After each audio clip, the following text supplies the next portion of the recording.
जिस भी विषय पे बात कर रहे हैं वो हर विषय का जोड़ हम अध्यात्म से स्पिरिचुअलिटी के तौर पे बात कर रहे हैं। ठीक है, अध्यात्म स्पिरिचुअलिटी जहां शुरू होती है वहां पे आपकी बुद्धि आपको नहीं इस्तेमाल करनी पड़ती। अध्यात्म जहां शुरू होता है वहां साइंस खत्म होता है। इंट्यूशन जहां शुरू होता है, इंटेलेक्ट जहां खत्म होता है। चांद को आप डिस्क्राइब कर सकते हैं, चांदनी को आप डिस्क्राइब नहीं कर सकते। कितना भी करेंगे उसे जब तक आप नहीं देखेंगे तब तक आप नहीं जान पाएंगे। आम को आप डिस्क्राइब कर सकते हैं, आम के स्वाद को आप डिस्क्राइब नहीं कर सकते। गुलाब को आप डिस्क्राइब कर सकते हैं, उसकी खुशबू को आप डिस्क्राइब नहीं कर सकते, वो आपको एक्सपीरियंस ही करनी पड़ती है। तो जब भी हम जिस भी विषय पे बात करें तो उसे उस तौर पे बात कर रहे हैं हम जहां पे आपको अपनी बुद्धि का इस्तेमाल नहीं करना है। जैसे आप ईश्वर की बात करते हैं तो ईश्वर को आप मानते हैं। It is something which is unknown but you feel that you know something is there, your spirit is exactly like it. तो हम अध्यात्म पे, आत्मा पे बात कर रहे हैं। इसीलिए ये चीज शुरू में हमेशा बोली जाती है ताकि आप खुले खुले होके जो भी बोला जा रहा है उसको ग्रहण कर पाए। जैसे ही कुछ बोला जाएगा और उसमें आपकी बुद्धि आ जाएगी तो जो कुछ भी आपने पढ़ा है, सुना है, जाना है, वो सब आ जाएगा और जो बोला जा रहा है आप उसको पूर्णतः ग्रहण ही नहीं कर पाएंगे। इसीलिए जब आप सुने तो पूरी तरीके से ऐसे सुने कि जैसे आप जो सुन रहे हैं वो वास्तविकता है, उस बारे में बात है, पर उसे हम जब महसूस करेंगे तब हम जानेंगे। अभी हम सिर्फ सुन रहे हैं और सुन के हम जो ग्रहण कर रहे हैं उसे हमें पूर्णतः या जहां तक हो सके ग्रहण करने का प्रयत्न करना है, क्योंकि जो बोल रहा है उसका महत्व नहीं है, जो बोला जा रहा है उसमें से कुछ भी जो आपको लगता है आप अपने जीवन में उतारेंगे और वो बेहतर हो पाएगा, उसे अपने जीवन में अवश्य उतारने का प्रयत्न करें। शुरुआत हमने की थी जागरूकता से, उसके बाद हमने बात की चेतना की, चेतना के बाद मोह, क्रोध, जो भी हमने बाद में बात की है, जागरूकता और चेतना। इसके अलावा जब मैं और मोह, ego and attachment are the basis, they are the foundation of all identifications with this body mind. Ego and attachment are the basis, the foundation of all identifications pertaining to this body mind. तात्पर्य ये है कि आपकी जो आपका जो ये illusion है, जो भी चीजें हैं आप में, वो सब चाहे नेगेटिव हो चाहे पॉजिटिव हो, वो सब एग्जिस्ट करती हैं मोह और अहंकार की वजह से। उसके ऊपर ही पूरी इमारत खड़ी है आपके जीवन की, जिस जीवन को आप शरीर और बुद्धि के स्तर पे ही मानते हैं। रियलिटी के ऊपर सबसे पहले अगर कुछ आता है आप में तो वो मैं आता है, मैं और मोह आता है और उससे सब कुछ निकलता है।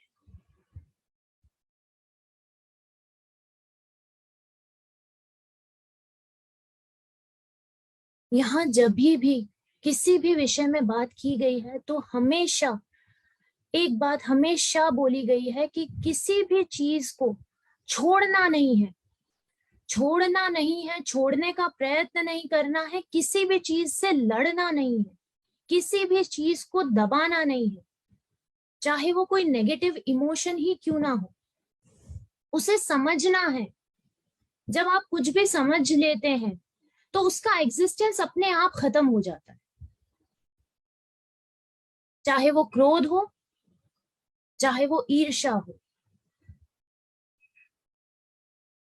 ईर्ष्या, द्वेष, जेलसी, इसका बेसिस है क्या?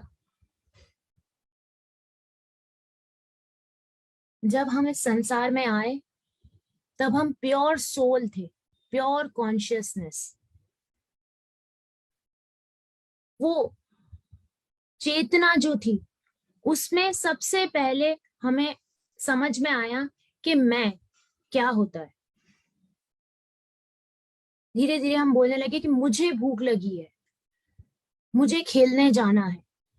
सबसे पहले मैं आया, मैं के साथ साथ मोह अपने आप आ गया। अब ईर्ष्या जैसा कुछ भी हम नहीं जानते थे। जब मैं आया और उस मैं को धीरे धीरे जैसे ही वो विकसित होने लगा, वैसे वैसे आसपास के समाज से, समाज में यहाँ पे आपके घर वालों को भी, आपके माता पिता को भी, सबको गिना जा रहा है। समाज से आपकी तुलना जब होने लगी तो वो जो तुलनात्मक जो वातावरण है, उसकी वजह से आप में एक कॉम्पिटिटिवनेस आई इनिशियली, कि मुझे वैसा होना है। वो कितना अच्छा भागता है, तू उतना तेज क्यों नहीं दौड़ता है, तुझे वैसा दौड़ना चाहिए। उसके इतने मार्क्स आए, तेरे इतने मार्क्स क्यों नहीं आए, तुझे उतना लाना चाहिए। तो इनिशियली जब आप स्कूल में हैं तो आप में एक कॉम्पिटिटिवनेस आई कि मुझे इसके जैसा होना है, मुझे इसके जैसा होना है। वो क्यों आया? क्योंकि आपका कंपैरिजन किया गया, और वो कंपैरिजन पहले किया गया, उससे कॉम्पिटिटिवनेस आई, वो धीरे धीरे धीरे धीरे ईर्ष्या में बदल गई। तब फिर समाज आपकी तुलना करे चाहे नहीं करे, आप अपने से अपने आप अपनी तुलना करने लगे, क्योंकि वो आपका स्वभाव बन गया।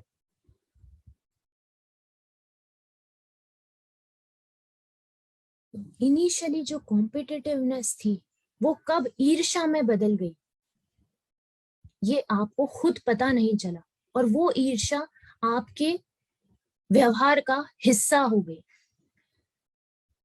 अब ईर्ष्या कोई जरूरी नहीं है कि किसी एक चीज से ही होती है। ईर्ष्या का किसी के जैसा होने का, किसी के पास जो है वो आपके पास नहीं होने का, ये अनंत है। ये आपको समझना पड़ेगा कि ये अनंत है। हमेशा हमें हमारी थाली में कुछ ना कुछ जो कम है वही दिखता है, जो थाली में नहीं है हमारी वो ही हमें दिखता है, जो हमारे पास है वो हमें कभी दिखता ही नहीं है।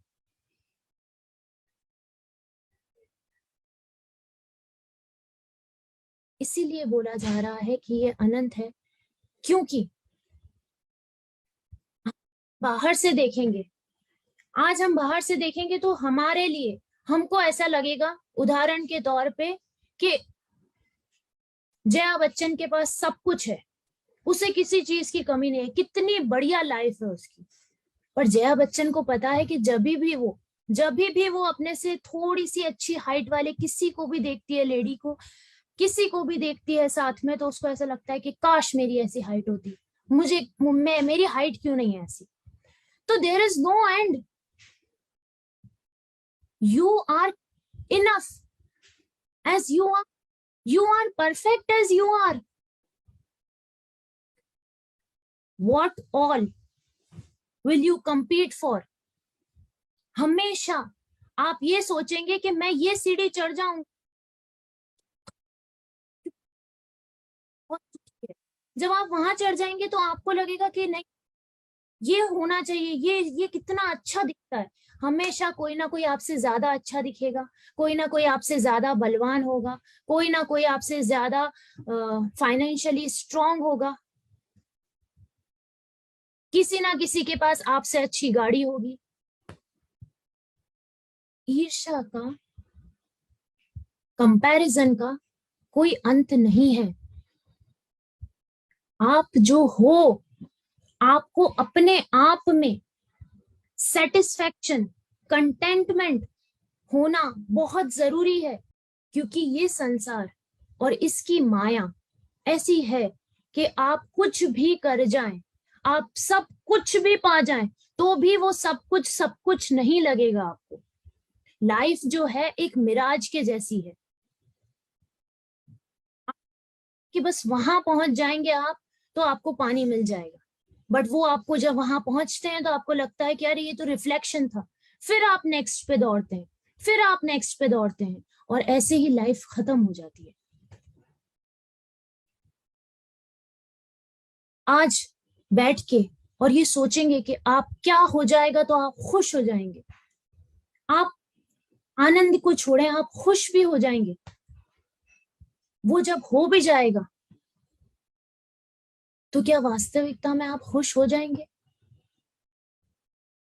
या आज केवल ये देखिए कि आपने जो जो सोचा था उसमें से जब जब वो आपको मिल गया तो क्या वो खुशी स्थायी रही? जैसे ही वो मिला वैसे ही एक नई कामना ने जन्म नहीं लिया?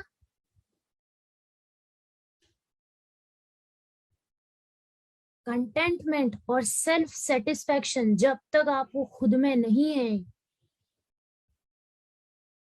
तब तक इसका कोई अंत ही नहीं है।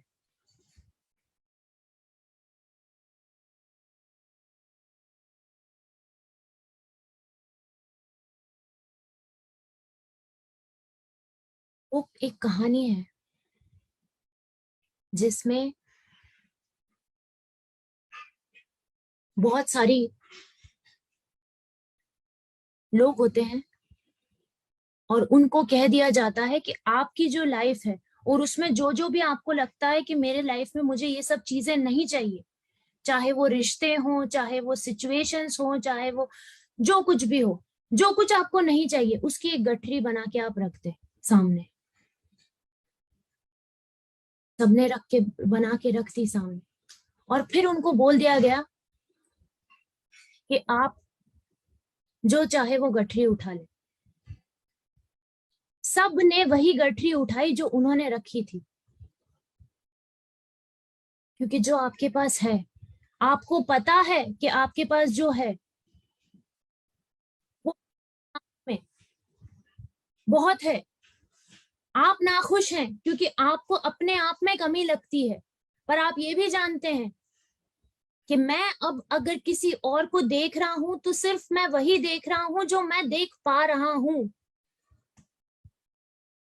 वही देख रहे हैं जो दिखाया जा रहा है, और वही आप देख पा रहे हैं। जो दिखता है वो एक्चुअल में 1/4 भी नहीं होता जो होता है। इसीलिए किसी से भी तुलना ना करें। आप अपने आप में एब्सोल्यूट परफेक्शन है, absolute perfection, not just perfect, absolute perfection है। हर एक इंडिविजुअल अपने आप में संपूर्ण है, पर वो संपूर्णता रह ही नहीं पाती because of comparison, and comparison is the sole cause of jealousy.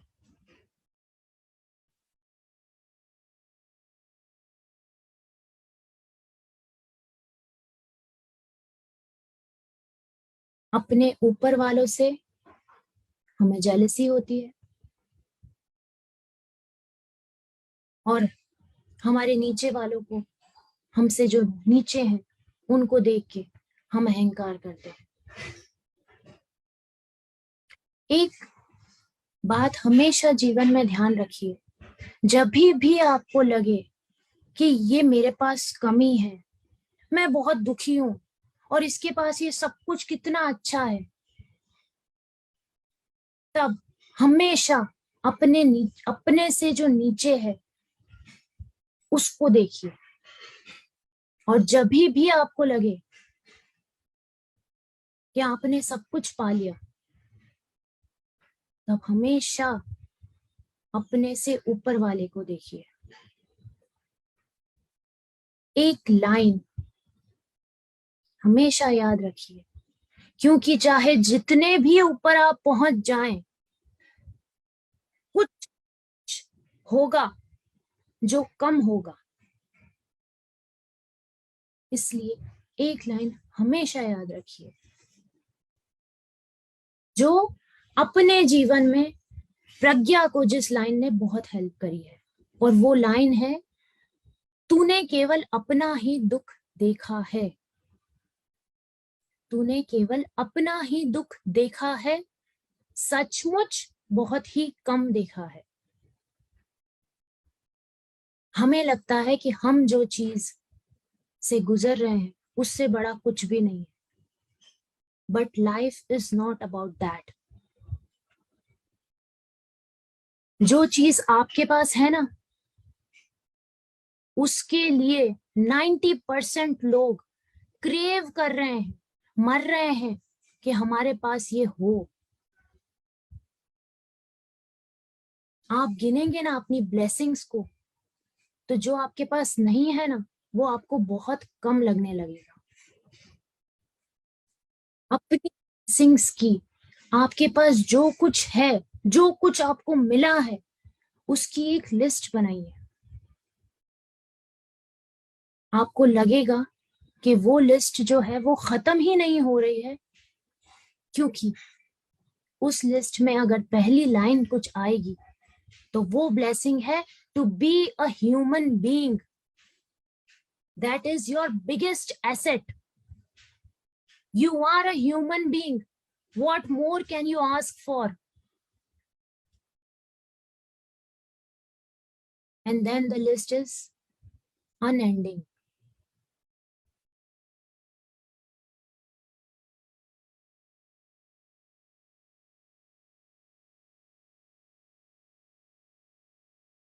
ये नहीं बोला जा रहा है कि हमें अपने से ऊपर जो है उनको देखना नहीं है या उन जैसा बनने की कोशिश नहीं करनी।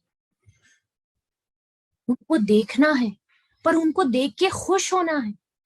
ईर्ष्या की बजाय उनके लिए हमारे मन में जो भाव आना चाहिए वो है मुदिता। मुदिता का अर्थ है कि उनकी खुशी में हमें खुश होना चाहिए, जो हमारे पास नहीं है पर उनके पास है, देख के हमें खुश होना चाहिए। और वो खुशी जो है वो एक हेल्दी कंपटीशन लाएगी आपके अंदर, कि मैं भी किसी दिन यहां तक पहुंचूंगी। वो आपको अंदर से तकलीफ नहीं देगी। आप किसी को भी नीचे खींच के ऊपर चढ़ तो जाएंगे, पर वो सुकून नहीं पा पाएंगे। इसीलिए जब भी किसी को अब देखें तो मुदिता की तो ईर्ष्या की तो बात ही नहीं होना चाहिए। हम अगर आध्यात्मिक रास्ते पे हैं तो हमें हर किसी की खुशी में खुश होना है, और उस खुशी को नाम देना है, और वो नाम है मुदिता।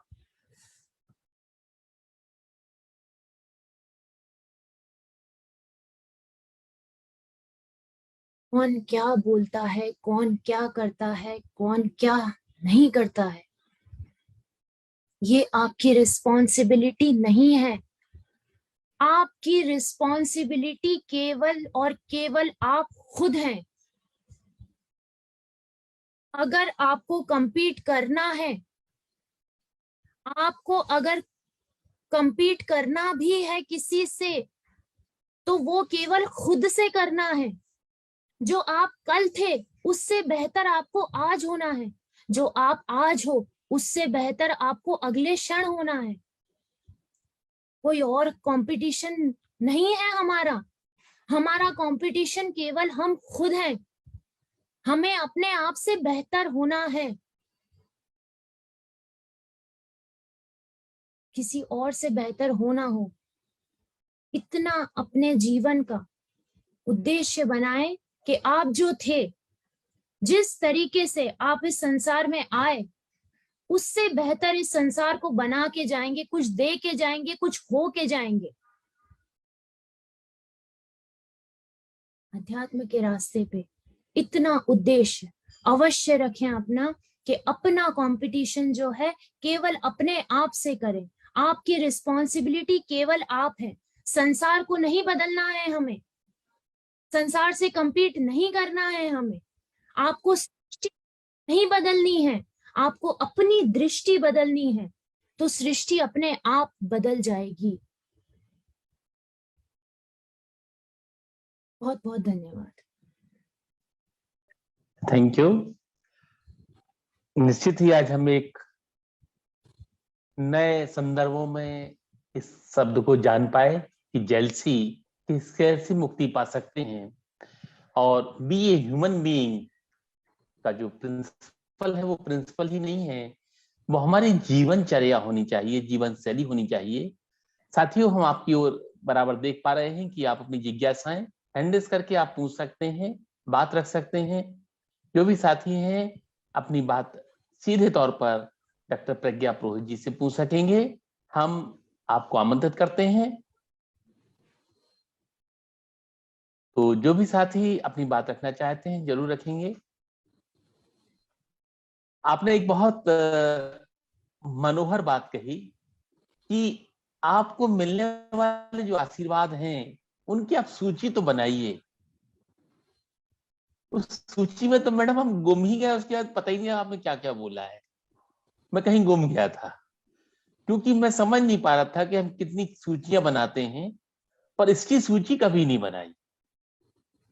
तो जब तक हमारे साथी कोई बात करेंगे, जब तक मैं आपसे बात कर रहा हूं, और ये सूची निश्चित तौर पर हमारी मिलने वाले जो आशीर्वाद हैं, जो ब्लेसिंग्स हैं, अनंत हैं। हम कहां कहां तक देख पाएंगे। जीवन का हर कोना हमारा ढूंढना अनूठा है और भरा हुआ है। हम उस शक्ति के बहुत आभारी हैं। प्रणाम सर, और प्रज्ञा जी आपको बहुत बहुत प्रणाम, नमन। जैसा कि हम जानते हैं कि ईर्ष्या केवल एक नकारात्मक भावना है, मन की नकारात्मक भावना है, ये हम शुरू से जान रहे हैं। फिर भी ईर्ष्या क्या मानवीय रिश्तों में एक विशिष्ट अनुभव है? क्योंकि जब हम देखते हैं कि 5 वर्ष से छोटा बच्चा भी ईर्ष्या करता है, कहीं ना कहीं उसमें एक डर रहता है कि असुरक्षा की भावना। दूसरा बच्चा जब आता है तो उसको लगने लगता है कि हमें जो प्यार कर रहे हैं हमारे घर वाले, तो वो प्यार कम ना हो जाए, कुछ खोने का डर उसको, और वो दूसरे बच्चे से को हटाना चाहता है। तो वो भी एक ईर्ष्या का रूप कह सकते हैं क्या उसको? और क्या हम ये कह सकते हैं कि ईर्ष्या एक आवश्यक भावना है, क्योंकि यह सामाजिक बंधनों को बरकरार रखता है इस आधार पर, और रिश्तों में प्यार और स्नेह को खोने का डर उनको रहता है। तो क्या हम ये कह सकते हैं कि ये सामाजिक बंधनों को बरकरार रखता है? जी, यही मेरा प्रश्न था।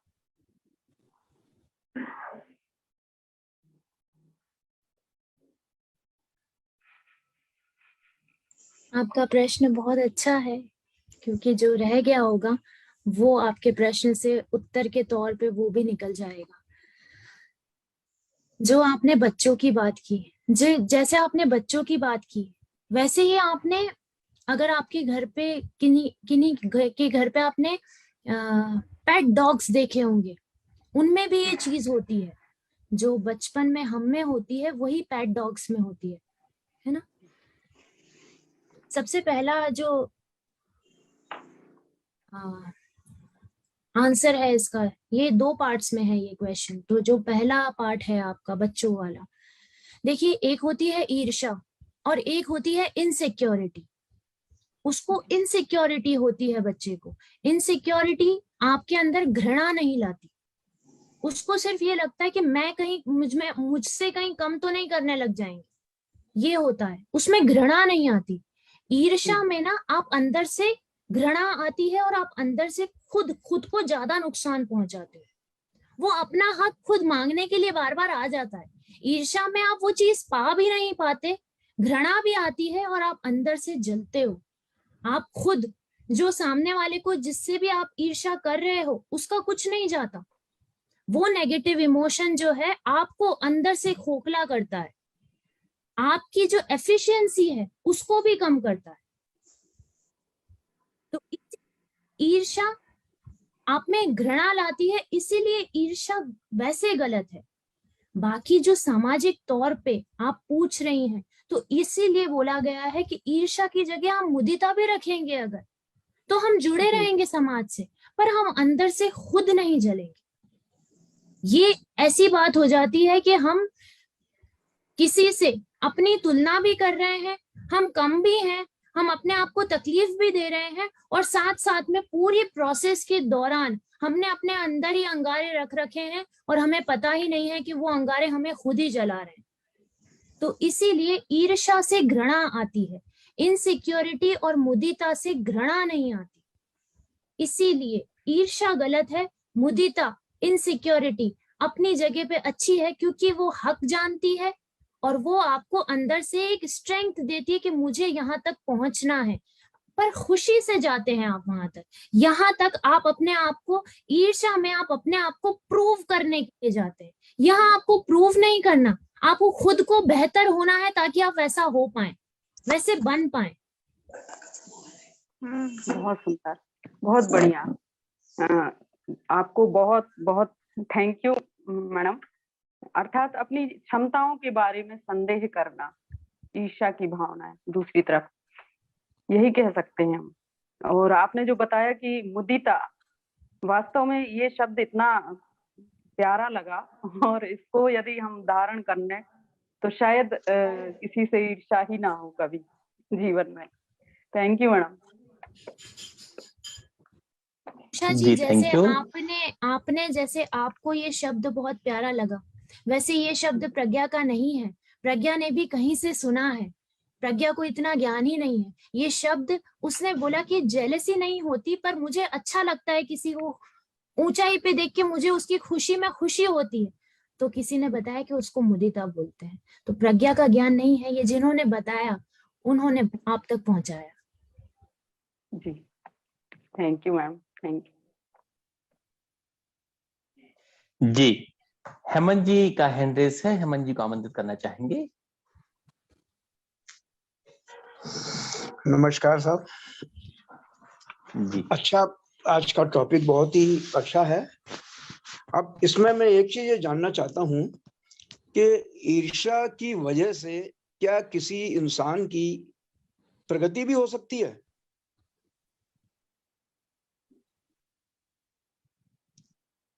ईर्ष्या से प्रगति हो सकती है, पर उसमें ना, उस प्रगति में वो मजा नहीं आएगा। कदाचित हो जाएगी पर वो मजा नहीं आएगा, क्योंकि वो प्रगति के लिए जो, जैसे आज मुझे यहाँ से यहाँ पे मुझे चढ़ना है, और मुझे क्यों चढ़ना है, क्योंकि मुझे ऐसा होना है जैसा कि कोई है। अब मैं उससे कॉन्स्टेंटली कंपैरिजन करते को चलती भी जा रही हूँ, और बार बार मैं कंपटीशन में हूँ किसी के साथ, और उसकी वजह से ईर्ष्या भी है मुझ में, ईर्ष्या की वजह से मुझ में घृणा भी है। तो मैं रेंगते रेंगते पहुंच जरूर जाऊंगी वहां तक, पर उसमें वो मजा नहीं रहेगा। अगर पहुंच भी गई तो उससे वो सुख मिलेगा मुझे, और ईर्ष्या नहीं। अगर मैं हेल्दी कंपटीशन करते हुए मुदिता की भावना से कोशिश कर रही हूँ रोज, और धीरे धीरे मैं खुशी खुशी वहां पहुंच रही हूँ, तो उससे मैं जो रेंगते हुए क्रॉल करते हुए पहुंच रही थी ना, अब भागते हुए पहुंच पाऊंगी, और पहुंचने के बाद भी एक अलग सा कंटेंटमेंट होगा मुझमें। मतलब ये है कि ईर्ष्या जो है वो उसकी जगह मुदिता। कंपटीशन की भावना से आगे बढ़ा जाए, वो ज्यादा अच्छा है वनस्पति ईर्ष्या कंपटीशन से। को, हाँ जी, उसको आप मुदिता कह सकते हैं। जब आपको उसकी मुदिता। खुशी से खुशी हुई, कोई किसी ने अच्छी पेंटिंग की, मुझे ऐसी पेंटिंग करने की कोशिश करनी है ताकि मैं भी अच्छे से बना सकूं, वो ओके। उस फीलिंग के साथ करेंगे आप, तो वो मुदिता कहलाएगी और वो हेल्दी कंपटीशन कहलाएगा। ओके, धन्यवाद, बहुत बहुत धन्यवाद। जी thank you. Gurmeet ji please. जी नमस्ते। नमस्ते व्यास जी, नमस्ते मैम, गुड इवनिंग। सर प्रणाम। बहुत छोटी छोटी जिज्ञासा है मेरी मेरी जिज्ञासा है। पहली जिज्ञासा तो ये है कि ईर्ष्या मुझे लगता है जेनेटिक भी हो सकती है या परिवेश से ही मिलती है। ये पहला प्रश्न है मेरा, पहली जिज्ञासा है, प्रश्न नहीं है कि मुझे ऐसा लगता है जेनेटिक भी आती है ईर्ष्या नीचे से, मतलब हमारे पूर्वजों से जो जेनेटिक ट्रांसफर होता है उससे भी। कई कई बार मैंने कई लोगों को देखा है कि पूरी की पूरी फैमिली ही पीढ़ी दर पीढ़ी ईर्ष्या में रहती है, और परिवेश से भी मिलती है। दूसरा ये कहना है मेरा कि क्या ईर्ष्या हम बिल्कुल जीरो कर सकते हैं? क्या संभव है कि ईर्ष्या बिल्कुल बिल्कुल जीरो हो जाए, कि थोड़ी बहुत रहे मामूली सी? क्या चला, मतलब क्या फ्रूटफुल हो सकता है इतना कि थोड़ी बहुत मामूली रह जाए, कि बिल्कुल जीरो हो सकती है? जी जी प्रज्ञा जी। हाँ जी, देखिए, जो आपका पहला प्रश्न है उसमें एक चीज और जोड़ लीजिए आप। एक जी तो जेनेटिकल भी होता है, ठीक है, जेनेटिकल तो होता ही है कि आपकी फैमिली हिस्ट्री की वजह से भी आता है आप में, वो नेगेटिविटी कैरी होती जाती है, ठीक है, जी पहला वो। दूसरा आपने जो कहा कि वो अपने परिवेश से भी होती है। और जी तीसरा जो पॉइंट है, एक तो जेनेटिकल हो गया, जेनेटिकल भी आपने जिस फैमिली में जन्म लिया उससे पहले भी आप थे, जी तो आपकी जो पास्ट लाइफ के जो संस्कार हैं, जी है ना, ईर्ष्या भी आपको हर किसी से नहीं होगी। जी जैसे आप जब छोटे बच्चे को देखेंगे ना, तो छोटे बच्चे को भी इनसिक्योरिटी भी होगी इनिशियली, जब जी उसमें कुछ भी नहीं है, ना कोई जी जेनेटिकल हम कह सकते हैं, ना उसका कोई परिवेश है, तभी जी भी उसको किसी ना किसी घर में कुछ कुछ पर्टिकुलर लोगों से ही इनसिक्योरिटी होगी। वो जी किस लिए? वो पास्ट लाइफ के संस्कार की वजह से, जी जी है ना। तो जी वो पास्ट लाइफ के संस्कार, जेनेटिकल और साथ साथ में परिवेश, ये तीनों चीजों की वजह से होती है। ये जी पहला जो पार्ट है आपके क्वेश्चन का। दूसरा पार्ट जो आपने पूछा कि ये पूरी तरीके से खत्म हो सकती है क्या, जैसे मैंने कहा था कि हमें कोई भी चीज को छोड़ने का प्रयत्न नहीं करना है, किसी भी चीज को दबाना नहीं है।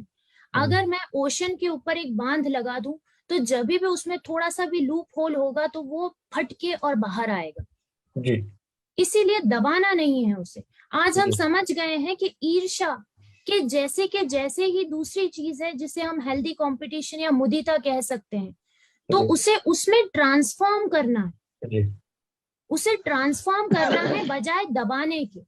अपनी ऊर्जा ईर्ष्या को से, बदलना है। जी हाँ, ईर्ष्या से घृणा आएगी, जी मुदिता से आप में सेल्फ कॉन्फिडेंस आएगा कि जी मुझे भी अपने आप से कंपैरिजन आएगा कि मुझे कल से बेहतर आज होना है, क्योंकि मुझे वहां तक पहुंचना है। जी जी जी थैंक यू। एक छोटी सी जिज्ञासा और है कि आसपास जो हमारे ठीक है, हम लोग तो समझ रहे हैं या समझने की कोशिश कर रहे हैं, लेकिन जो हमारे आसपास जिनके बीच में हम लोग काम करते हैं, वो इतना परेशान कर देते हैं, उनकी ईर्ष्याएं जो हमसे, मतलब जो कंपैरिजन की बात आती है, किसी प्रकार की बातें आती हैं, तो वो बड़ा दुखी कर देती हैं। उससे कैसे बचे? जो हमारे आसपास के लोग इतनी जेलसी रखते हैं, या तंग करने की कोशिश करते हैं, या वो किसी प्रकार से डाउन करने की कोशिश करते हैं, तो ऐसे लोगों से किस प्रकार से अपने मन को बचा के रखें? देखिए गुरमीत जी, इसमें आज पहली बार आपको जब आंसर दिया जा रहा है तो दो आंसर दिए जा रहे हैं। पहला, अगर मैं प्रज्ञा का आंसर दूं तो वो एक लाइन का है कि दूसरा कोई है ही नहीं, जी जी ठीक है। हम्म, गुरमीत जी को अगर मैं आंसर करूं तो वो ये आंसर है कि जो आसपास के लोग हैं वो आपकी जिम्मेदारी नहीं है, जी आपकी जिम्मेदारी केवल आप है, जी पहली बात।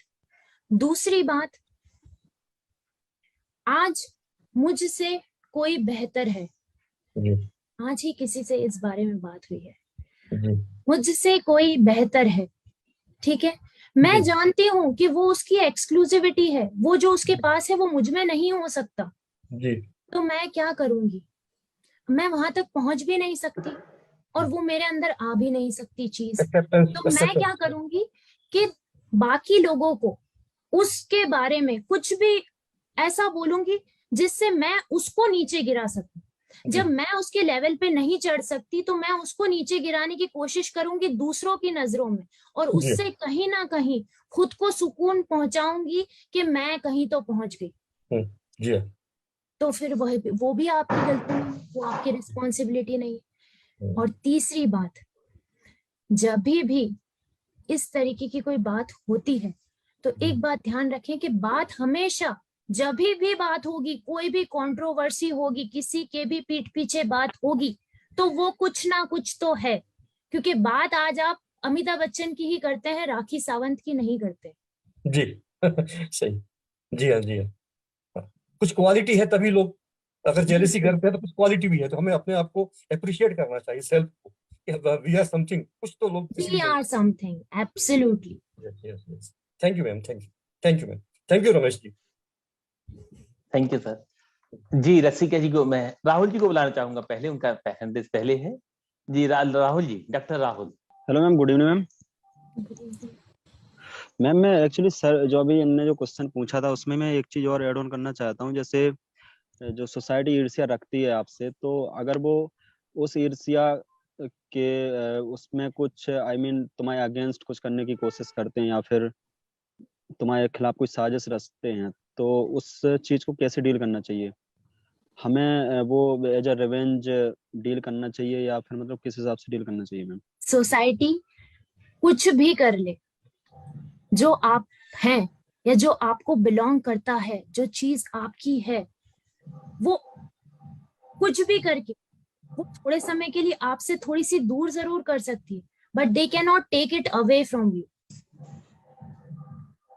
अगर आप किसी भी चीज की बात करें तो जो आपका एसेंस है या जो आप हैं, आपको कितना भी नीचे गिराने की कोई कोशिश कर ले, अगर आप अपने आप में स्टेबल हैं तो वो आंधी तूफान जो भी आएगा, आपके पैर इतने स्थिर होने चाहिए कि वो आपको हिला ना पाए। और सोसाइटी आपके साथ जो कुछ भी कर रही है उसके बारे में हम बात ही नहीं कर रहे, हम बात कर रहे हैं खुद बेहतर होने की। खुद जब हम बेहतर होंगे, जो हम में होता है ना, जो हम में होता है वही हमारे पास आता है। Yes ma'am. जब आप इस चीज को अपने अंदर रिप्लेस कर लेंगे ना, आपका पात्र अगर आंशिक रूप से भी ईर्ष्या से भरा है तो आपके पास ईर्ष्या ही आएगी, और ईर्ष्या से बहुत ज्यादा भरा होगा तब आपके खिलाफ कोई रिवेंजफुल एटीट्यूड होगा किसी का, और आपको कोई आउट ऑफ द वे जाके कुछ आपके अगेंस्ट करने की कोशिश करेगा। ये बिल्कुल यस मैम। वैसा ही है, ये बिल्कुल वैसा ही है कि अगर आप खुश हैं, अगर आप खुश हैं तभी आप लोगों को खुश कर सकते हैं। वैसे ही जो आप में होता है, जो आप में है, वही आपको आता भी है आपके पास और आप दे भी पाते हैं। Yes ma'am. तो मैम इस टाइप के जो होते हैं उसको जस्ट इग्नोर करना चाहिए, मतलब उसके पीछे पड़ के या उनसे रिवेंज वगैरह लेने का कोई सेंस नहीं है, ऐसा मैम? देखिए, बिल्कुल, देखिए ये तो आपने जो रिवेंज वाली बात की है तो बहुत बड़ी बात है। आप सीधी सी बात समझ लें कि अगर आप किसी भी बेवकूफ से भिड़ने के लिए जाएंगे, बेवकूफ मतलब जो बोल रही है वो खुद को भी बोल रही है, ठीक है, अगर मैं समझती हूँ कि मैं समझदार हूँ और आप मुझे समझाने के लिए आएंगे, तो मैं आपको ही, if I am a fool and you are trying to convince me कि this is good for you, then I'll make you a fool and I'll make sure that you return back as a fool, but I will not change myself. हाँ ma'am, but problem actually वहाँ आती है ना ma'am, जैसे कि जो mental distraction भी होता है और भी चीजें होती हैं, क्योंकि ऑब्वियसली जब कोई कुछ करता है तो उसको हम बिल्कुल कंप्लीटली इग्नोर तो नहीं कर सकते, क्योंकि कहीं ना कहीं हमारी लाइफ में वो चीज इंटरफेयर करती है, तो हमारा जो एक नॉर्मल ग्रोथ का या जो हमारी एक नॉर्मल वर्कअप होता है उसमें कहीं ना कहीं तो डिस्ट्रैक्शन आता ही है मैम। ये तो ऑब्वियस है, और ऐसे बहुत सारे एग्जांपल हैं मैम, रिसेंटली न्यूज में भी आता रहता है दिन की। तो सफर भी करते हैं लोग, ऐसा नहीं है मैम कि इस चीज को बिल्कुल लेकर। सही बात है, इसीलिए तो हम कह रहे हैं कि हमें अपने आप से बेहतर होना है। ऐसा नहीं है कि हम आज हम इस बारे में बात कर रहे हैं तो कल हम पूरी तरीके से मुद्दता में आ जाएंगे। हम अगर अपने दिन का 1 घंटा भी पूरे दिन में से ईर्ष्या के तौर पे निकालते हैं, तो उस 1 घंटे में से अगर परसों तक हम 5 मिनट भी कम कर पाए तो हम कुछ कर पाए। ये ना समझे कि वो जो हो रहा है उससे हमें तकलीफ होती है, हम डिस्टर्ब होते हैं माना, वो ही तो धीरे धीरे कम होना है। खुद से बेहतर होना है, खुद का कंपटीशन केवल आप खुद हैं। हाँ मैम, वो चीज तो है मैम। ये एक्चुअली आप एक्चुअली इस चीज को इतना ज्यादा प्रैक्टिकली आई थिंक फील कर नहीं पा रहे हो। ये बहुत हाई लेवल पे है मैम, थोड़ा सा सब अर्बन एरिया है, जो रूरल एरिया वहाँ पे।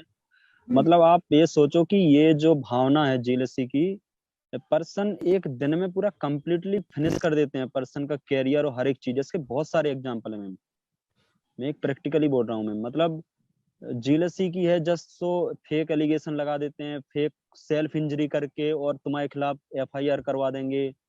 तो और सफर भी कर रहे हैं लोग, इनफैक्ट जेल में भी हैं बहुत सारे इनोसेंट लोग। और बहुत सारे आप भी न्यूज में पढ़ते रहते होंगे कि 20 ईयर 25 ईयर बाद मतलब कोर्ट उसको नॉट गिल्टी करके और बाहर कर देता है। बट उसका तो कंप्लीट हो गया ना, कैरियर, फैमिली लाइफ, हर चीज। एक विष्णु तिवारी करके आपने ललितपुर का पर्सन था, उसका बहुत शायद बहुत वायरल हुआ था, वो आपने भी शायद पढ़ा होगा। तो वो कम से कम 30-40 साल रहा था जेल में, और आफ्टर ऑल नॉट गिल्टी था वो, कोई उसका वो नहीं था। बट उसका पूरा फैमिली भी खत्म हो गया था, सब कुछ खत्म हो गया था, जस्ट बिकॉज ऑफ ईर्ष्या की वजह से और ये सब। तो ऐसे बहुत सारे एग्जाम्पल हैं, ऐसा एक नहीं है, ऐसे बहुत सारे विष्णु तिवारी हैं। तो मेन चीज यही है मैम कि इस टाइप के लोगों से कुछ ना कुछ तो अपन को करना ही पड़ेगा। अपन जस्ट ये तो नहीं बैठ सकते कि जस्ट अपने आप में ही रहें, अपने आप में ही सेटिस्फेक्शन करते रहें। उस चीज का भी एक टर्मिनेशन जरूरी है, उसके मतलब उससे बचना भी एक जरूरी है। तो मैं वही बोल रहा हूँ कि इस टाइप से कैसे करना चाहिए। देखिए राहुल जी, सबसे पहले तो हम जब शुरू किया था तभी इसीलिए बोला गया था कि हम यहाँ पे स्पिरिचुअलिटी की बात कर रहे हैं, पहली बात। और हम यहाँ खुद की बात कर रहे हैं। जो लोग करते हैं, लोगों पे हमारा कंट्रोल नहीं है, वो किसी भी सीमा तक जाते हैं, जो कुछ भी करते हैं, जो कुछ भी हम पेपर में पढ़ते हैं, हमें वैसा नहीं होना है। हम अपनी बेहतरी के लिए यहाँ बैठे हैं। हम सृष्टि को नहीं बदल सकते, हमें खुद को नहीं करना है। ऐसा नहीं है कि कोई आज किसी गलत काम को कर रहा है और उस गलत काम से बहुत जल्दी सक्सेसफुल हो रहा है तो हमें वो रास्ता अपनाना है। हमें खुद नहीं करना है। अगर हमें जो गलत लगता है वो हमें खुद नहीं करना है। हम बदलना तो तब हम बदल तो तब सकते हैं ना जब हम ये बोलें कि हमारे में ये चीज बिल्कुल भी नहीं है। जिस दिन हमें ये पता चल जाएगा और हम एक्चुअल में जिएंगे कि हम में ये चीज पूर्णतः खत्म हो गई, उस दिन हम इस विषय पे बात कर सकते हैं कि ये हम आसपास के लोगों में कैसे खत्म कर सकते हैं। फिलहाल तो हमें खुद में तो वो है। तो हम जब खुद ही उस चीज से पूर्णतः मुक्त नहीं है तो हम बाकियों की कैसे बात कर सकते हैं। राहुल, मैं बीच में थोड़ा सा बोलना चाह रहा था। 2 इशू हैं Yes, इसमें sir. बड़े इंपॉर्टेंट। एक तो ये है कि ईर्ष्या हम करें कि नहीं करें, तो उसका उत्तर तो आपको प्रज्ञा जी ने बहुत अच्छे से दिया कि हमारे मन में ईर्ष्या नहीं होना चाहिए। अब सामने वाला ईर्ष्या कर रहा है, उसके मन में ईर्ष्या है कि नहीं है, ये उसका आंतरिक विषय है। लेकिन यदि वो आपको नुकसान पहुंचा रहा है, Yes, sir. वो कुछ ऐसी घटनाएं कृत्य कर रहा है जो सही नहीं है, तो Yes, sir. उनको सहन करने नहीं बोला जा रहा है यहाँ पर कि नहीं आपके सामने कोई आपको तलवार लेके मारने आ रहा है या कोई बहुत ही आपको नुकसान पहुंचा रहा है तो उसके खिलाफ आपको कुछ नहीं करना, ऐसा नहीं बोला गया अभी इधर पर। तो बोला Yes, ये sir. गया है कि आपको किसी को नुकसान नहीं पहुंचाना, आपको किसी व्यक्ति की जिंदगी बर्बाद नहीं करना है, आपको ईर्ष्या में उसकी टांग नहीं खींचना है, ये बोला जा रहा है।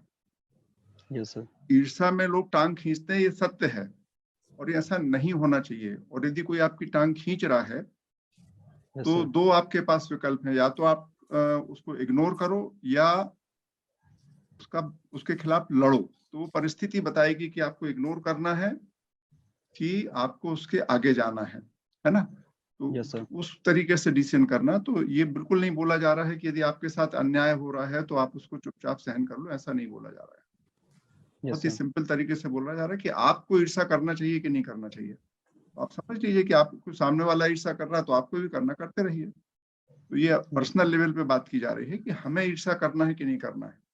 और यदि यस सर। हमको ईर्ष्या करने से कुछ लाभ हो रहा है और ईर्ष्या करने से हमें कुछ नुकसान हो रहा है, दोनों चीज समझना पड़ेगा। 800 करोड़ रुपए की संपत्ति रखने के बाद भी काफी कैफे डे वाले को आत्महत्या करना पड़ी, यस सर। है ना। और अभी Yes, आजकल आप देखते हो बिल गेट्स खरबों रुपए कमाने के बाद अब पैसे बांट रहा है।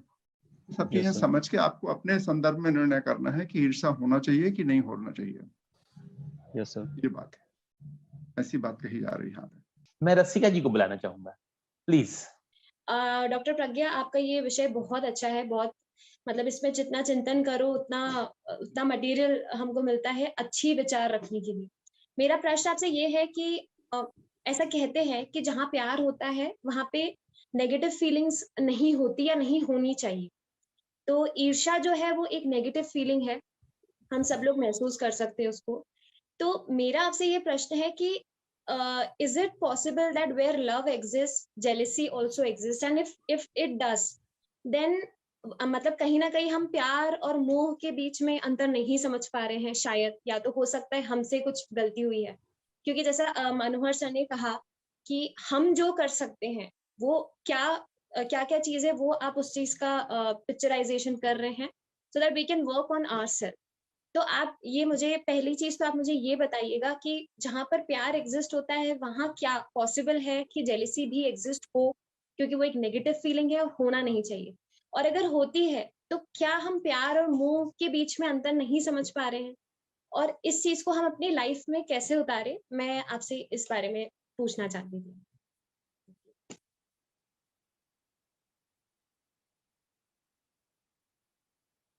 देखिए, जहाँ पे सबसे पहले तो जहाँ पे प्रेम होगा वहां पे ईर्ष्या होगी ही नहीं, क्योंकि प्यार मुझे समझ नहीं आता, प्रेम आता है। तो प्रेम जहां पे भी होगा वहां पे तो दो होंगे ही नहीं। प्रेम का तात्पर्य ये है कि किसी का इस तरीके से हो जाना कि पता ही ना रहे कि तू है, मैं हूं। तो जहां दो है ही नहीं वहां किसी से ना तो कोई कंपटीशन है, हेल्दी है या अनहेल्दी, और ना कोई ईर्ष्या है। हम जो समझते हैं, हम जिसे प्यार कहते हैं, वो मोह है। जहां मोह होता है वहां पे ईर्ष्या होती है। प्यार में ईर्ष्या नहीं हो सकती, प्रेम में ईर्ष्या नहीं हो सकती। जहां पे भी ईर्ष्या है, कोई भी नेगेटिव इमोशन है, वहां पे वो एब्सोल्युटली सर्टेनली वो मोह है। क्योंकि मोह जो है वो बांधता है आपको, बराबर बांधता है। मोह जो है वो अपेक्षा करता है कि ये मोह जो है उसमें मैं पहले आता हूं। आप पहले खुद को रखते हैं, बाद में सामने वाला आता है। जहां पे भी आप पहले हैं और जिसकी भी बात की जा रही है वो बाद में है। आप फाउंडेशन है जो भी बात है उसका, और वो उस फाउंडेशन के ऊपर खड़ा है। वहां पे जहां पे भी मैं पहले आएगा वो मोह है। प्रेम में हमेशा राशिका जी पहले आएंगी, प्रज्ञा बाद में आएगी। और जहां मोह होगा वहां पे पहले प्रज्ञा अपना सोचेगी, अपेक्षा आएगी, एक्सपेक्टेशन आएगा कि राशिका जी को मेरे साथ ये ऐसा होना चाहिए, राशिका जी को इतना सक्सीड नहीं करना चाहिए। क्योंकि वहां पे दो हैं मोह में, वहां पे अहंकार है जी, अहंकार है, ईगो है। प्रेम में ईगो नहीं है। जहां ईगो नहीं है वहां फ्रीडम है, एब्सोल्यूट फ्रीडम है। जी। तो अगर हम किसी से प्रेम करते हैं तो हमें उससे ये भी उम्मीद नहीं रखनी चाहिए कि वो हमसे ईर्ष्या ना रखे। मतलब ईर्ष्या जो है वो एक नेगेटिव फीलिंग है, but still we should expect और we should not even expect that jealousy should be there. This Absolutely. is Even the expectation that jealousy shouldn't be there is not there, because where love is, there are no expectations at all, correct. because love is something which is succumb to you. It has nothing to do with the other person. Right. You are full of love. Whether the other person is doing something, following something, reaching somewhere is not your problem. You are just love. Okay. Thank you so much. It was a lovely answer. Thank you. Thank you जी। Suman Chatterjee ji please. Pragya ji नमन आपको। मेरा actually प्रश्न नहीं है, अनुभव है। मेरी बॉम्बे की पोस्टिंग के बाद मैं जबलपुर में गई और वो भी ऑर्डिनेंस फैक्ट्री में है, तो मेरे लिए वो बहुत छोटा शहर गांव जैसा था, सेमी अर्बन एरिया काइंड। तो वहां लोगों को मेरे साथ काफी जेलसी थी क्योंकि लेडी ऑफिसर्स वहां थे नहीं, और वो जेलसी को मैंने पहली बार अपनी जिंदगी में इतनी दसहारे देखा, बहुत सारे लोगों को jealousy. And that was the time जब मैं अध्यात्म के जगत में प्रवेश करी। अभी आपने बताया प्रज्ञा जी कि या तो हम उससे लड़ते हैं या फिर हम उस जगत से ही अलग हो जाते हैं और अपने आप को सुदृढ़ बनाने के लिए कुछ करते हैं। तो वही मेरे लिए एक सुखद समय था आध्यात्म जीवन में प्रवेश करने का। That's all. Thank you. जी गरिमा बग्गा जी। नमस्ते प्रज्ञा जी। So मेरा क्वेश्चन इज कि अपने आप में हम इतना विश्वास कैसे लाएं कि हम मतलब जो कि एक बेस बना देता है कि हम जेलसी की तरफ जाए ही ना, कि हम इतना सेल्फ कॉन्फिडेंस रखें कि जेलसी हो ना बेसिकली। आपको पता है गरिमा जी, आज जितने भी प्रश्न किए जा रहे हैं वो प्रश्न कहीं ना कहीं ऐसे हो रहे हैं जो कि ऐसा था कि ये चीज बोलते वक्त बोलनी चाहिए थी। वो प्रश्न ऐसे हैं कि जिससे वो चीज निकल के आ रही है। जो आपने प्रश्न किया बहुत ही अच्छा प्रश्न है। 3 चीजें होती है हम में, मैं बॉडी माइंड के लेवल पे बता रही हूँ। 3 चीजें होती है और तीनों क्रोनोलॉजिकली है, ठीक है। सबसे पहली होती है सेल्फ वर्थ। सेल्फ वर्थ से आता है सेल्फ एक्सेप्टेंस, सेल्फ एक्सेप्टेंस से आता है सेल्फ लव। ये सीढ़ियां हैं। अब सेल्फ वर्थ कैसे आए? सेल्फ वर्थ जब आपको अपनी पता होगी तब आप जान पाएंगे कि आप में जेलसी नहीं है या है, या जो भी आप अपने आप में क्या है। आप खुद गरिमा जी एज अ माइंड कैसी है वो आपको खुद को पता होना चाहिए। आप में क्या क्या चीजें हैं, आप में क्या क्या खूबियां हैं, वो आपको पता होना चाहिए। आप कभी खुद के साथ तो बैठते नहीं हैं। हम पूरा दिन 24 घंटे में से भी 5 मिनट ध्यान की तो बात ही नहीं की जा रही है। 5 मिनट भी हम खुद के साथ कभी बैठते ही नहीं। हम जहां पे भी होते हैं एक अलग मास्क पहन के और हम अपने आप को प्रेजेंट करते हैं। प्रेजेंट कैसे करते हैं? जिससे हम ज्यादा से ज्यादा एक्सेप्टेबल हो सके। We are just living here to be more and more socially acceptable, and to be more and more socially acceptable. The essence which Garima ji is in reality as a body mind is lost somewhere. वो तो कहीं खो गया। सबसे पहले तो आप जब ये जो प्रश्न है उसका उत्तर तब आएगा जब आपको ये पता होगा कि गरिमा जी में क्या खूबियां हैं, गरिमा जी खुद क्या चाहती हैं और उनमें क्या क्या चीजें हैं जिन पे उन्हें अभी भी काम करना है। ये आपको जब पता चलेगा तो आपकी अपनी सेल्फ वर्थ होगी जो कोई और डिफाइन नहीं कर रहा है, वो आप need. Never be definable by anyone. You should know who you are as a person. किसी ने कुछ बोल दिया, चाहे अच्छा चाहे बुरा, वो आपको इफेक्ट करना ही बंद कर देगा जिस दिन आपको ये पता होगा कि आप खुद हैं क्या, बॉडी माइंड के लेवल पे भी आप हैं क्या। वो होता है सेल्फ वर्थ। तो वो आपको खुद की खुद जाननी पड़ेगी, क्योंकि आपने कभी ये जानने का प्रयत्न ही नहीं किया। या तो आप सोशली एक्सेप्टेबल होने में लगी रही, या आप जो जिसने बोला उस तरीके से अपने आप को ढालती रही। तुलनात्मक तरीके से हम जीते आए हैं। अब हमें रोबोटिकली नहीं जीना है, हमें बहुत ही अलर्ट होके ये जानना है कि हम खुद क्या हैं, ताकि ना कोई प्रशंसा ना कोई निंदा हमें छू पाए। सेल्फ वर्थ अपनी जानिए, वही आपके प्रश्न का उत्तर है। और जब सेल्फ वर्थ आप जान जाएंगी तो उससे आप में आएगा सेल्फ एक्सेप्टेंस, कि कोई मुझे एक्सेप्ट करे ना करे, सोशल एक्सेप्टेंस हो चाहे नहीं हो, कोई कुछ भी बोले, पर मैं खुद को खुद एक्सेप्ट करती हूँ, क्योंकि मुझे पता है कि मैं ऐसी हूँ, चाहे कोई कुछ भी बोल रहा हो।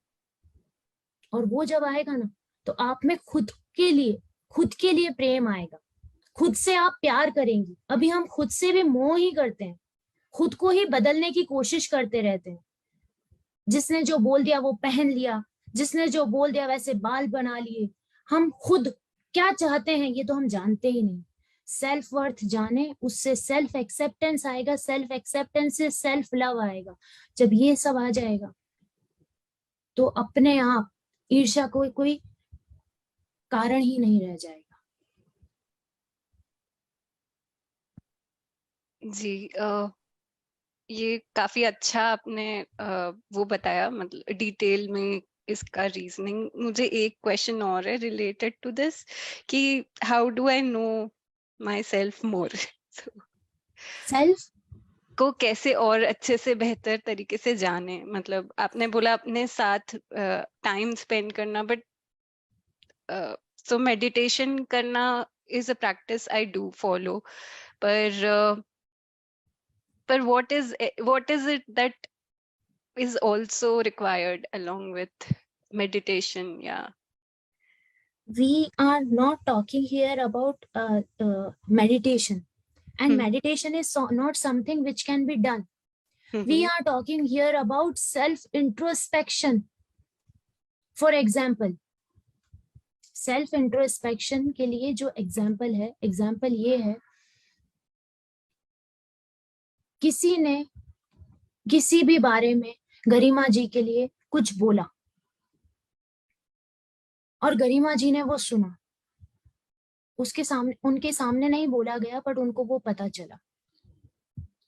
जब गरिमा जी को ये पता होगा कि मैं जानती हूं कि मैं क्या हूं, तो वो जो बोला गया है उससे आपको फर्क नहीं पड़ेगा। अब सेल्फ इंट्रोस्पेक्शन करना कैसे है? अपने साथ 5 मिनट बैठना है और अपनी सारी की सारी पॉजिटिव क्वालिटीज आपको लिखनी है। उससे आप में आएगी सेल्फ वर्थ। लिखने का इसलिए बोला जा रहा है क्योंकि जब आप कुछ लिखते हो तो वो आपके अंदर तक उतर जाता है। ओके। और रोज एक और चीज बोलती हूँ आपको, आज आप बैठी हैं, आपने अपनी सारी पॉजिटिव क्वालिटीज लिख ली, साथ साथ में अपनी जो नेगेटिव क्वालिटीज है वो भी लिखते जाइए। और हर दिन ये प्रयत्न कीजिए कि वो नेगेटिव क्वालिटीज की फ्रीक्वेंसी और इंटेंसिटी कम होती जाए और जो पॉजिटिविटी है, पॉजिटिव क्वालिटीज है गरिमा जी में, वो बढ़ती जाए। ये होता है खुद का खुद से बेहतर होना। ओके जी, समझा। बेसिकली अवेयरनेस क्रिएट करिए अपने आप के बारे में and then go from there. बहुत बहुत धन्यवाद। Thank you. मैं बुलाना चाहूंगा घनश्याम जी के लिए। सर जी नमस्ते जी। मैं ये मेरा ये कहना है कि समाज में अभी ऐसा बताया गया कि ईर्ष्या जेनेटिकली भी होती है। तो समाज में 2 प्रकार के लोग होते हैं, एक संतुष्ट होते हैं और एक असंतुष्ट होते हैं। मैं चूंकि एक कॉलोनी का अध्यक्ष हूं, तो कुछ लोग मुझे इतनी ज्यादा ईर्ष्या रखते हैं कि वो मुझे अच्छा काम भी करते हैं तो बड़े रोड़े अड़ाते हैं, और उनकी स्वीकार्यता बिल्कुल नहीं होती, यानी उनमें जेनेटिकली ईर्ष्यालु है। तो ऐसे लोगों के साथ कैसे निपटा जाए, क्योंकि कभी कभी वो उसमें लेडीज भी होती हैं, तो आप उनसे संवाद भी नहीं कर सकते, या कुछ ऐसे लोग होते हैं ईर्ष्यालु जो है ना, छोटी बात पे अस्त्र शस्त्र निकाल लेते हैं, देख लूंगा, मार डालूंगा। तो ऐसे लोगों के साथ कैसे निपटा जाए? देखिए, ये वैसा ही प्रश्न है जैसे जो मनोहर जी ने आपको अभी थोड़ी देर पहले कहा था। आपकी जो रिस्पॉन्सिबिलिटी है वो केवल आप है। आपको ये ध्यान रखना है कि आपको ईर्ष्या नहीं करनी है। अब जो लोग ईर्ष्या करते हैं उनसे कैसे स्थिति होगी उसी पे निर्भर करेगा। ऐसा नहीं है कि आपको चुपचाप देखना है कि वो जो भी कर रहे हैं वो आपको चुपचाप सहना है। अध्यात्म के रास्ते पे चलना, ये समझ लें, ये जान लें कि अध्यात्म के रास्ते पे चलना और अध्यात्म के चरम पे पहुंच के अपनी वास्तविकता से एक होना कतई ये नहीं है कि हमें कुछ समझ नहीं आता। इसका बहुत अच्छा उदाहरण है श्री कृष्ण, जिन्होंने शाम दाम दंड भेद सब कुछ किया क्योंकि उनको अधर्म को खत्म करना था।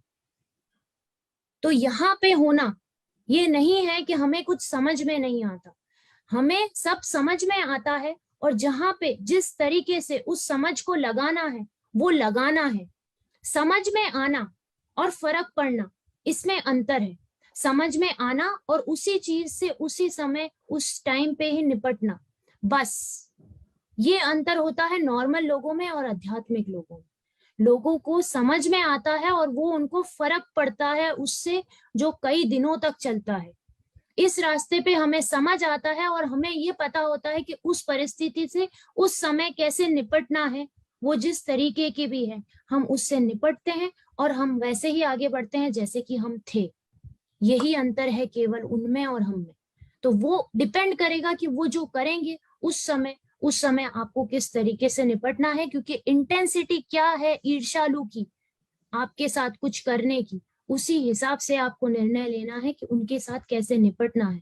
पर हमें खुद ईर्ष्या नहीं करनी है। धन्यवाद मैडम जी। जी थैंक यू।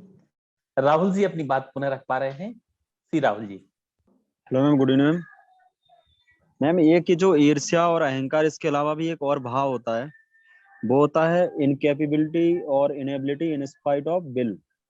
और आई थिंक ये बहुत सारे लोगों की प्रॉब्लम है, जो सज्जन लोग होते हैं समाज में, तो समाज को बदलना चाहते हैं बट वो कर नहीं पाए थे चाह कर भी। उनके पास कोई आता भी है कोई मदद के लिए या किसी भी काम के लिए, तो फिर उसके बाद जो अंदर एक भाव पैदा होता है इन्फेरिटी का, तो उससे ओवरकम पर्सन कैसे हो। मतलब एक जो होता है ना कि मैं कुछ कर नहीं पाया, एक होते हैं लोग गिल्ट में रहने लगते हैं या फिर गिल्ट फील होता है उन्हें कि मतलब वो अपने आप को इस चीज का दोषी कहीं ना कहीं थोड़ा बहुत मानने लगते हैं। तो ये जो भाव होता है इससे पर्सन कैसे डील करे या फिर कैसे ओवरकम हो।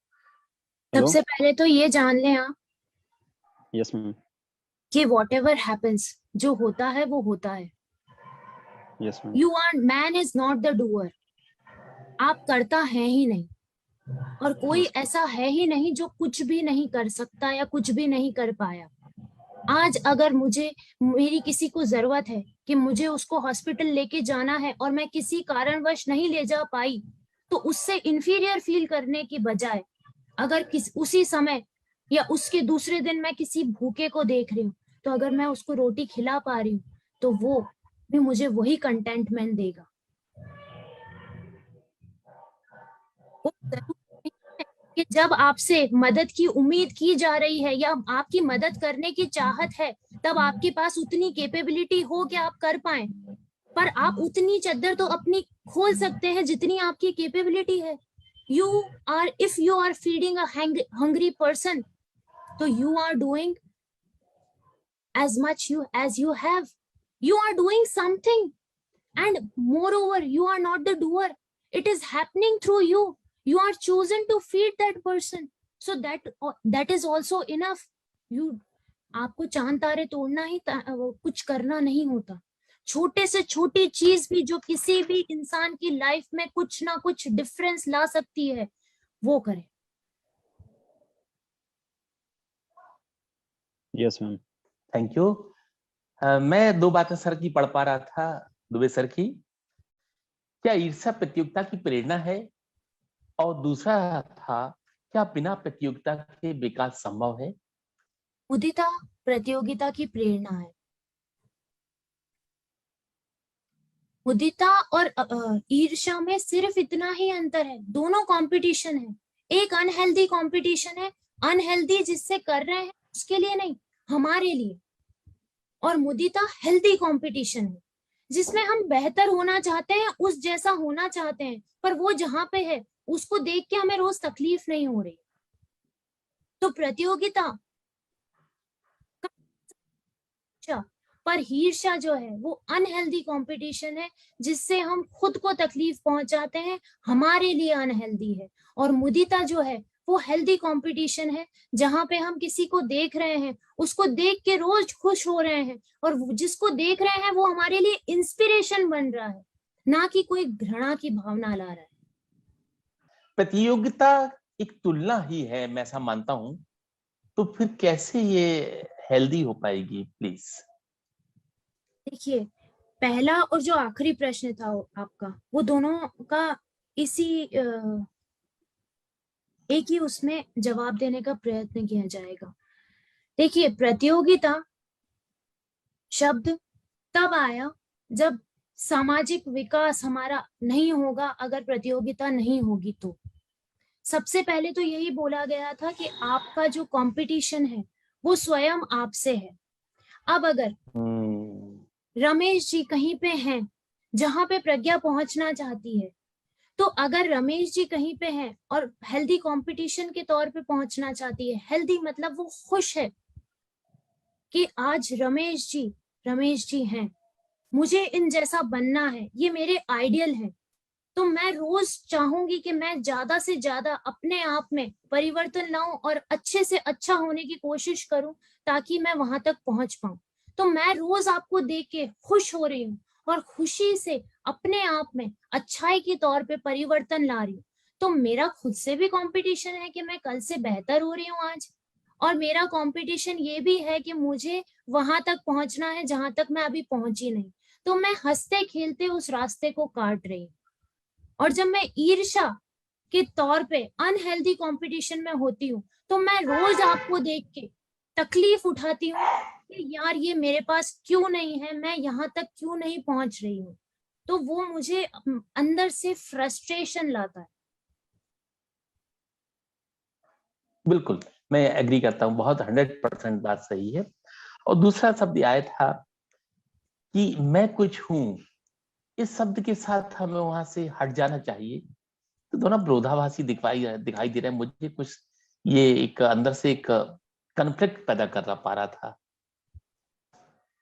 देखिए, वो सेल्फ वर्थ के साथ ये इसलिए बोला गया कि मैं कुछ हूँ। मैं कुछ हूँ से ईगो नहीं आता। मैं कुछ हूँ से आपको कम से कम ये, जैसे कि उदाहरण के तौर पे बोलूं तो अगर किसी ने ये कह दिया कि रमेश जी ने ऐसा ऐसा किसी के लिए बोला था, अब रमेश जी को जब ये चीज पता चली, तो रमेश जी को ये पता है कि मुझे पता है कि मैं क्या हूं, मैं हमेशा सच बोलता हूं, मैंने ऐसा किसी के लिए कुछ भी नहीं बोला है।